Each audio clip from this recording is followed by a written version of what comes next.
स्मिता ठाकरे यांनी मुख्यमंत्री एकनाथ शिंदे यांची भेट घेतली। सह्याद्री अतिथीगृहावर ही भेट झाली। आपण सक्रिय राजकारणात नाही, स्वयंसेवी संस्थेचं काम करत आहोत आणि त्या संदर्भात सदिच्छा भेट घेतल्याचं स्मिता ठाकरे म्हणाल्या। शिवसेना फुटीबद्दलही त्यांना विचारण्यात आलं आणि त्याबद्दल आपल्याला काही माहिती नाही आणि बोलायचं नाही असं स्मिता ठाकरे म्हणाल्या।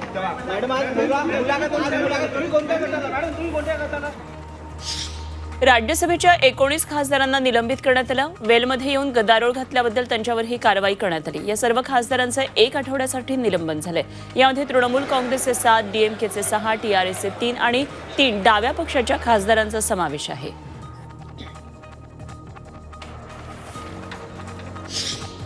ओबीसी आरक्षणानंतर आता मराठा समाज आरक्षणाच्या मागणीसाठी आक्रमक झालाय। मराठा क्रांती ठोक मोर्चानं सरकारला 9 ऑगस्टपर्यंतचा अल्टिमेटम दिलाय।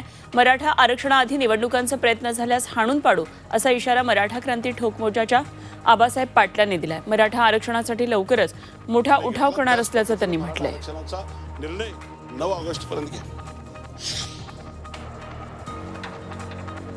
पत्राचार पुनर्विकास प्रकरणात ईडीनं जारी केलेल्या समन्सच्या अनुषंगानं शिवसेना खासदार संजय राऊत यांची आज चौकशी होणार आहे। राऊत यांना सकाळी 11 वाजता चौकशीसाठी बोलावण्यात आले। सध्या संसदेचं अधिवेशन सुरू आहे आणि राऊत चौकशीसाठी आज उपस्थित राहणार की गेल्या वेळेप्रमाणे वकिलांमार्फत मुदतवाढीचा अर्ज करणार हे अद्याप स्पष्ट झालेलं नाही।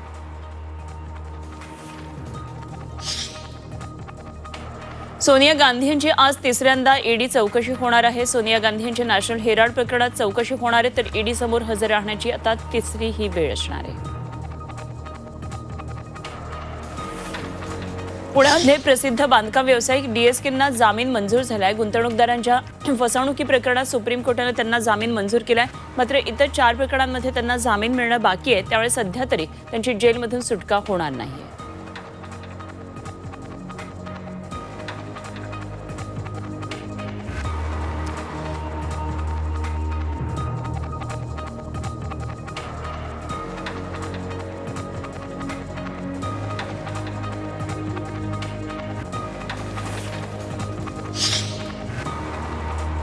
नवाब मलिकांच्या जामीन अर्जावरील सुनावणी तहकूब करण्यात आली आहे। मुंबई सत्र न्यायालयामध्ये या प्रकरणात 29 जुलैला पुढची सुनावणी होणार आहे।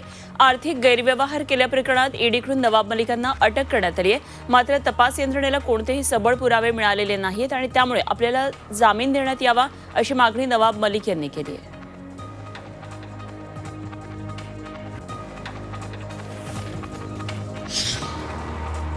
एन्काउंटर स्पेशालिस्ट पोलीस निरीक्षक दया नायकांविरोधात मुंबई हायकोर्टात याचिका दाखल करण्यात आली आहे। या याचिकेमध्ये दया नायकांवर भ्रष्टाचाराचे गंभीर आरोप आहेत।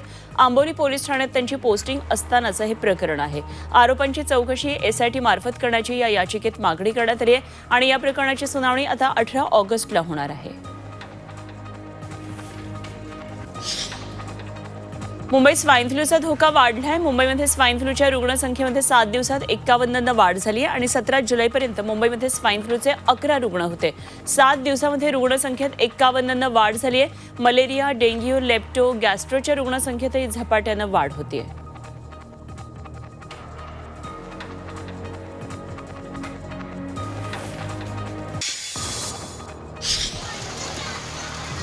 रेड अलर्ट जारी केला होता तेव्हा घाट भागात पाऊस पडेल असा स्पष्ट उल्लेख केल्याचा दावा पुणे हवामान विभागाचे प्रमुख कृष्णानंद होसाळीकर यांनी केला। पावसाचे अंदाज वारंवार चुकत असल्याचा आरोप विरोधी पक्षनेते अजित पवारांनी केला होता आणि रेड अलर्ट असताना शाळा बंद ठेवल्या आणि पाऊसच पडला नाही अशी टीका त्यांनी केली होती। त्यावर होसाळीकरांनी हे प्रत्युत्तर दिले। त्याच्या टर्मिनॉलॉजीमध्ये आम्ही अक्षरशः क्लिअरली लिहिलं होतं की हा जो पाऊस आहे हा घाट भागापुरता मर्यादित असतो। मुसळधार पावसानं नांदेड जिल्ह्याला झोडपले। हिमायतनगरमध्ये कोसळणाऱ्या पावसामुळे इथलं जनजीवन पूर्णपणे विस्कळीत झालं।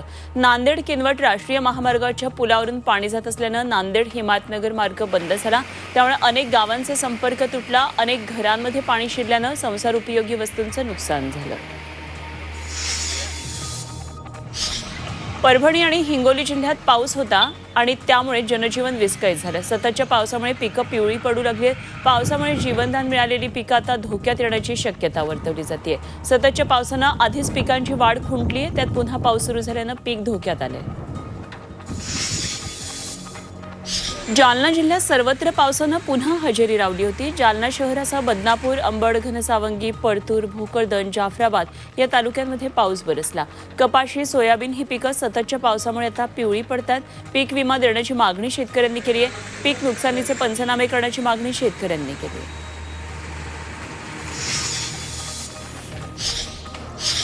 मध्य रेल्वेवरील कर्जत स्थानकात एका वृद्ध व्यक्तीच्या सुटकेचा थरार घडला. चालती गाडी पकडताना एका वृद्धाचा पाय घसरला आणि ती प्लॅटफॉर्मवर आणि गाडीच्या मध्येच पडत होती आणि त्याचवेळी मागच्या दारात उभ्या असलेल्या केतन थोरवे यांनी प्रसंगावधान राखत खाली उतरून या वृद्ध व्यक्तीला बाजूला केलं आणि पुन्हा गाडी पकडली. वृद्धाचा जीव वाचवणाऱ्या केतनचं कौतुक होतंय.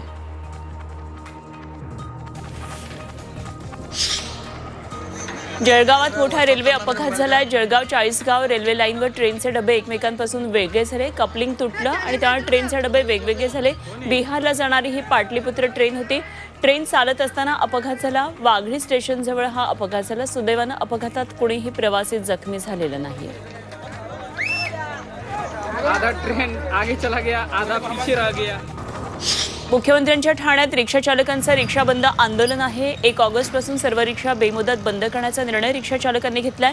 काही दिवसांपूर्वी शिंदे मुख्यमंत्री झाल्यावर रिक्षावाला मुख्यमंत्री झाला म्हणून रिक्षावाल्यांनी अभिनंदन केलं होतं. मात्र आता अनेक दिवसांपासूनच्या मागण्या पूर्ण होत नसल्याच्या विरोधात कोकण विभाग रिक्षा टॅक्सी महासंघानं हा बंदचा निर्णय घेतलाय. तुमच्या विरोधात उभा आहो ना.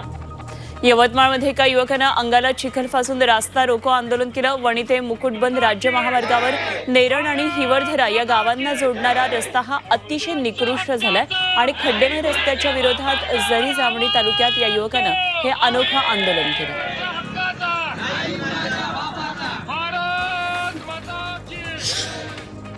सांगली जिल्ह्यामध्ये कृष्णा नदीत सातत्यानं होणाऱ्या माशांच्या मृत्यू प्रकरणामध्ये हरित लवादात याचिका दाखल करण्यात आली. यामध्ये राज्य शासनासह विविध विभागांना प्रतिवादी करण्यात आले. साखर कारखाने मळीमिश्रित घातक रसायनं नदीत सोडत असताना यंत्रणा मात्र फारशा गंभीर नसल्याचा आरोप आहे. या विरोधात स्वतंत्र भारत पक्षानं हरित न्यायालयामध्ये धाव घेतली.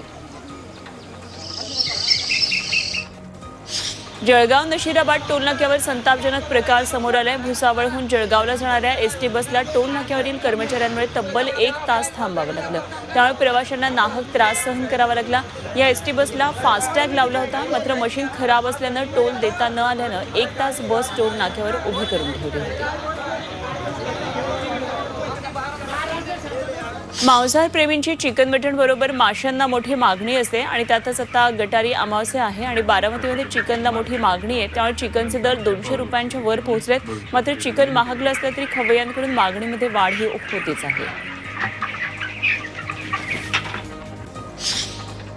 कोल्हापूर विमानतळावर लवकरच रात्री ही विमानं आता उतरू शकणार आहेत. कोल्हापूर विमानतळावरील अनेक वर्ष प्रलंबित असलेल्या नाईट लँडिंग सुविधेला आता मान्यता मिळालेली आहे. तसंच 1370 मीटर धावपट्टीचे 1930 मीटरपर्यंत विस्तारीकरण करण्यास मंजुरी मिळाली.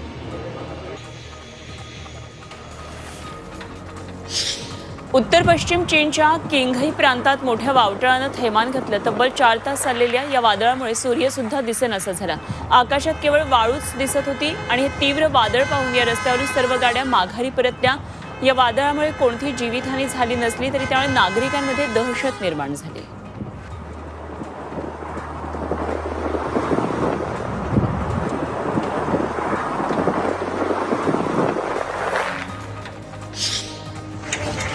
भारतीय सैन्य आता 5 स्टार सेफ्टी रेटिंगपेक्षाही सेफ कारमधून कारवाया करणार आहे. स्वदेशी बनावटीच्या चिलखती गाड्या आता सैन्याच्या दिमतीला असणार आहेत.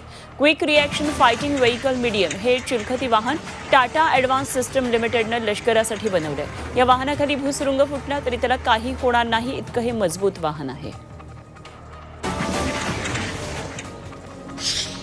वसईतले नाळे मागेला आळी इथल्या भारतीय लष्करातल्या अधिकारी निलेश तांडेल यांची मेजर पदावरून लेफ्टनंट कर्नल म्हणून पदोन्नती झाली आहे. जबलपूरमध्ये पेपिंग सेरेमनी समारंभामध्ये त्यांना लेफ्टनंट कर्नल पद प्रदान करण्यात आलं आणि यावेळी त्यांचे कुटुंबीय आणि मित्र उपस्थित होते.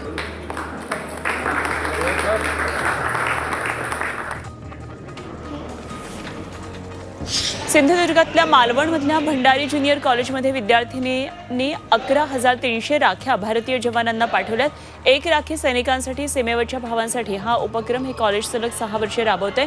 कोरोना काळातही सीमेवर जवानांसाठी त्यांनी या राख्या पाठवल्या होत्या. हा उपक्रम सैनिकांसाठी प्रेरणादायी असल्याचं कर्नल दीपक दयाळ म्हणाले.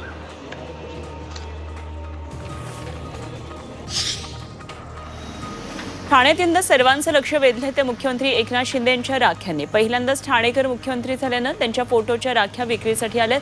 आपला मुख्यमंत्री मी एकनाथ शिंदे समर्थक, आपले मुख्यमंत्री असा मजकूर असलेल्या या राख्या लहान मुलांपासून मोठ्यांचीही या राख्यांना पसंती मिळते.